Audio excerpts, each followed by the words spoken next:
Palm Sunday sounds like an exciting parade that resembles a modern-day political rally. Jesus is trumped up and exalted by his followers, and there are even protesters. And when protesters start showing up, you know that the stakes are high. Whatever is happening on this day, Jesus seems to know the plan.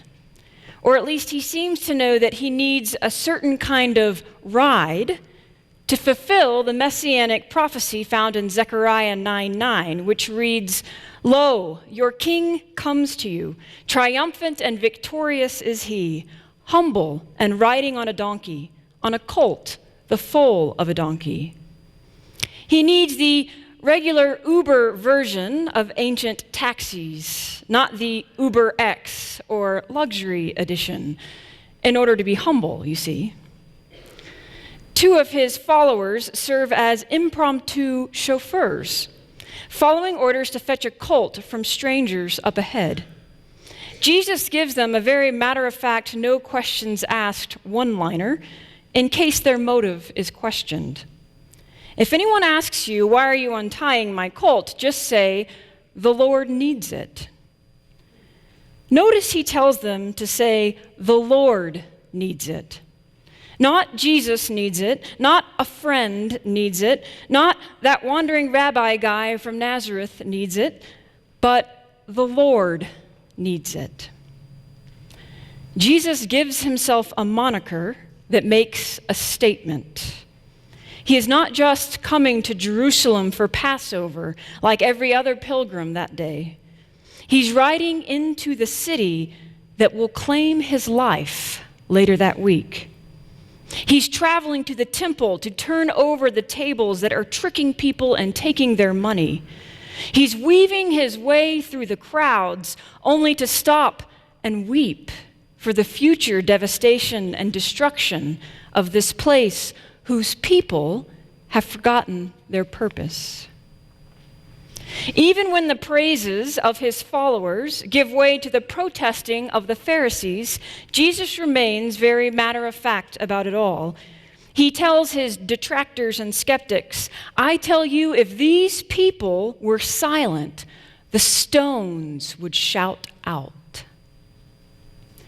The stones he's referring to are the huge Herodian stones that make up the temple that Jesus would have seen right before his eyes as he rode west into Jerusalem from the Mount of Olives on the east. Herodian stones from the time of King Herod weighed between 2 and 5 tons. The largest stone found measures some 12.8 meters in length, 3.4 meters high, and 4.3 meters deep, weighing 660 tons. Jesus can mean several things when he says these stones will cry out. But one of those meanings could be because these stones are so big and sturdy, they will not keep silent, even if the people are silenced, even if Jesus himself is silenced. In other words, nothing can stop God's gospel message. If God is at work in the world, the gospel will find a way to be proclaimed. The massive Herodian stones are symbolic of the massiveness of our God and the permanent nature of the good news.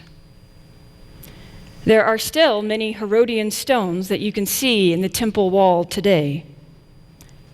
You can silence people, but you cannot silence God. And to Jesus, this was a matter of fact, not wishful thinking. If Jesus was clear about anything, it was that God was God. And people of faith, no matter how religious or sacramental or pious or knowledgeable they were, people, especially those in positions of power or posturing for power, people were not God. God is not bound by rituals or rules or routine. God's presence does not depend on popularity or the latest polls. God is unleashed through love, not power or fame or fortune. It's as if Jesus is very matter of fact about the reality that God's gospel message of love and his role as the carrier of that love, the incarnation of that love, is a matter of fact whether people choose to rally around him or not. Often, when we read the Gospels, we don't get the sense that Jesus fully knows who he is or just how significant his message is. He tends to try to get himself out of the way so that God can get in the way, so to speak. Jesus doesn't have an ego. He always points past himself to God and to God's kingdom. It's never really about him. But in this text, with this processional to the temple and with its prophetic fulfillment, it seems all too eerily planned out for Jesus not to have known who he was and that he was about to die because of what he was doing. It's like he has that feeling about him that he knows something that nobody else knows. And that knowledge can't let him enjoy his own party or his own parade of praise that's given in his honor. After all, if you keep reading Luke's gospel, in his sequence of events, the first two things that Jesus does after he gets to the city is weep and then turn over tables in anger and rage. You think some other things might be on his mind. Though we may like to think that our praises and palm waving on Palm Sunday would be making Jesus feel on top of the world and would help him know just how much he was loved and respected and revered and worshiped, the reality is Jesus may have been so preoccupied with sadness and worry about the week ahead that all that praise fell on deaf ears. Maybe he really couldn't even enjoy it. Do you know that feeling? Like when you find out some really bad news right before you walk into work or into an event or maybe even a party, and you can't tell anyone about that news just yet, so you're trying to act like everything is normal, and you put on a smile even though your whole world is crashing down or is flipped and turned upside down. This happens to me a lot. I know it's inevitable given my occupation, but it doesn't make it any easier. I often receive difficult news that I cannot share, either because of pastoral confidentiality or because it's not the right time or the right setting. So I just carry that news within myself while showing up at worship or to a small group or to fellowship time, acting like everything is okay. Sometimes I hide it well. Some of you are very astute and let me know that I'm not hiding it well. But every time it feels awkward and it's hard and it can be very lonely. Again, it's the feeling of your world coming to a screeching halt while everyone else's world just keeps spinning at its normal pace. Or even worse yet, starts going at a faster pace.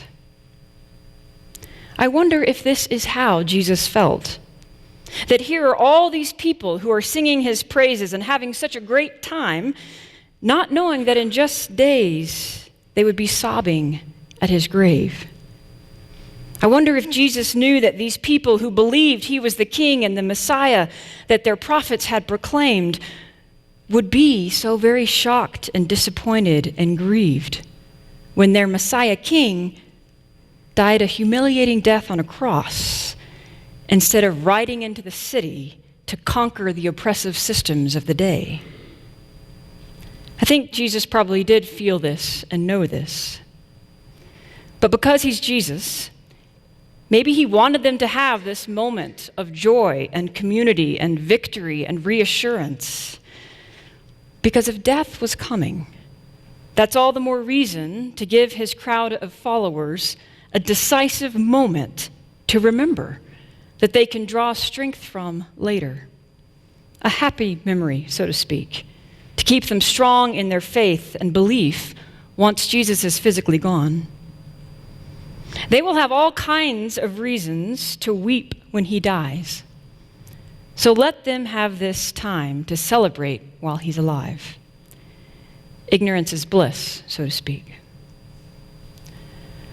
After thinking about how Jesus might have felt in the midst of all this pomp and circumstance, I then thought about the people in the crowd. Luke's version of this occasion says that the crowd was Jesus' disciples, not random people who had witnessed the things around Jesus, but ones who were actually there in those moments. In the moments that Luke mentions in the chapters right before this. People who had witnessed his healing of the blind man on the road. People who had heard Jesus say, "Let the little children come to me," and then watched the children run to Jesus' outstretched arms. People who had seen Jesus invite Zacchaeus, the tax collector, down from the tree to share a meal with him. And people who had experienced Zacchaeus giving them their money back, all because this man Jesus had a meal with him. For the followers of Jesus who were making up the crowd of hosannas and praise that day, only a handful of them, only the 12, give or take a few others, would have been present with Jesus for the rest of the events of his final week. Only the 12 would have shared that Last Supper with him and had that intimate and tender time together as friends. That meal of remembrance that they could go back to again and again as they tried to make sense of Jesus' death and even of his resurrection in the days and weeks to come. But everyone else in that crowd, well, this very well could have been their last big event with Jesus. Maybe for some of them it was the last time they saw him. Or even if they caught a glimpse of him later that week, this processional parade into the city was probably the last significant memory or moment that they shared with him. I wonder how they talked about this a week later after Jesus had died, but maybe before Easter morning. I wonder if people were gathering and grieving together saying, "But I just don't get it. We were all just together last week at that parade, walking and singing together. He was only 33. How can he be gone?" Some might say, "I only got to know him a little bit. I had just seen his first miracle 3 months ago." Others might say, "I heard his first teaching 2 years ago, and since then I could not leave his side. I can't imagine going into a temple without him there." Some might even say, "I grew up with him in Nazareth. We used to run around in the temple and play tag together. We lost touch for all these years, but we had just started to reconnect again." And I'm sure some would have said, "I didn't even get to know him really. What if he could have healed me?" Sudden and unexpected loss has a way of rocking our world and racking our brain with endless and unanswerable questions that we feel compelled to ask because we're human. We remember the last time that we saw the person we lost. We try to remember our last words to them and their last words to us. We so desperately want to go back to that moment in time and freeze frame it, to hold on to that hug for a few seconds longer, to continue that conversation for a few more minutes. I wonder if some of the people in the crowd were thinking, "Man, why did I just yell, 'Blessed is the King who comes in the name of the Lord'? Why didn't I actually run up to him and say, 'Jesus, you changed my life. My life wouldn't be the same without me.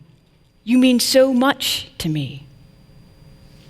And the poor guys who were sent to get the colt might even be weighed down with the what ifs.